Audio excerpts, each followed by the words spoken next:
अस्सलामुअलैकुम वरहमतुल्लाहि वबरकातुहू। साथियों, मैं ज़ाहिद सिद्दीकी, संस्थापक विश्व शांति पार्टी, आज आपके सामने बहुत ही महत्वपूर्ण बातें लेकर के हाजिर हुआ हूँ।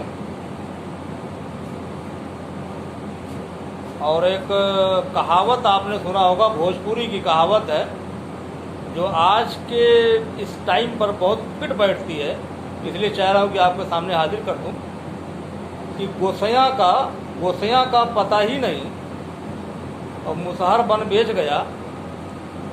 आज के टाइम में हमारे देश की स्थिति, हमारे देश के कुछ नासमझों की वजह से ये कहावत आपके सामने मुझे पेश करना पड़ा। आप बताइए, विदेश की नीति, विदेश की पॉलिसी कौन तय करेगा बैठ करके? इस देश में प्राइम मिनिस्टर मौजूद, फॉरेन मिनिस्टर मौजूद, प्रेसिडेंट मौजूद, डिफेंस मिनिस्टर मौजूद होते हुए कुछ लोगों को हम ये देख रहे हैं कि वो विदेश पॉलिसियों पे बेला वजह की बातें और बहस और मुबासा में पड़े हुए हैं।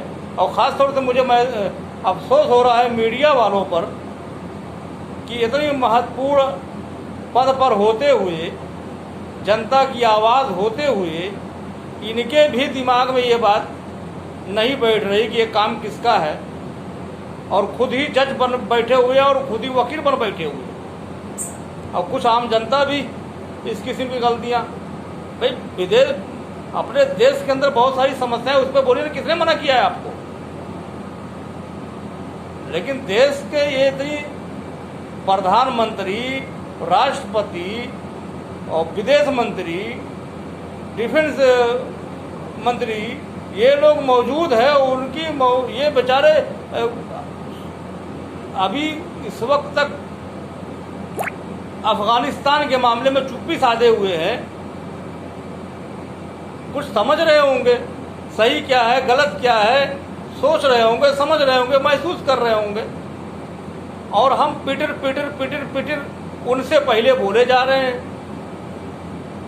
कुछ तो कम से कम समझना चाहिए हमें। और साथियों, एक बात बताता चलूँ, बहुत ही अपने पूरी ज़िंदगी के लिए अपने दिलो दिमाग में बिठा लीजिएगा, आपका देश अगर मजबूत है तो आप मजबूत हैं। आपके देश की वैल्यू है तो आपकी वैल्यू है। आपके देश का पैमाना नापा जाता है विदेशों में, उसी हिसाब से आपको इज्जत मिलती है। कोट कर लीजिएगा, नोट कर लीजिएगा। इसलिए देश के बारे में सोचिए, इसकी मजबूती के बारे में सोचिए, इसको बढ़ाने के बारे में सोचिए। और ये तो मैंने एक सुझाव दिया है, कोई मैंने वो ऐसा नहीं कि मैं आपको कुछ इल्ज़ाम दे रहा हूँ आपके ऊपर, ऐसी कोई बात नहीं।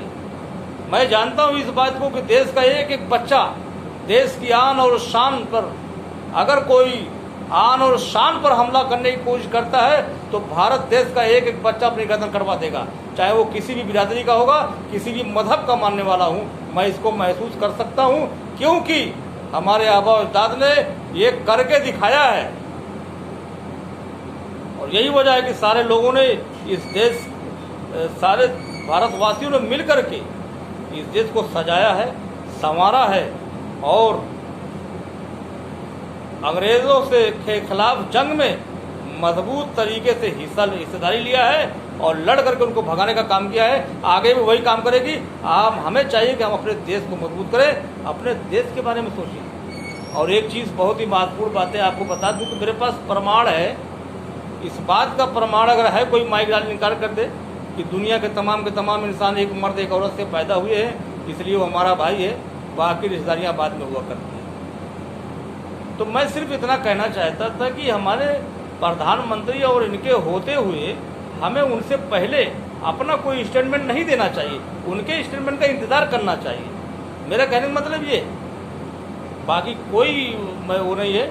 हम आज़ाद मुल्क में हैं, हम जानते हैं कि हमें फ्रीडम ऑफ स्पीच की इजाज़त है, हम बोल सकते हैं, आज़ादी हमें है, आज़ादी मिली, लेकिन हमें कब कहाँ क्या बोलना है उसको समझने की ज़रूरत है। जय हिंद, जय भारत।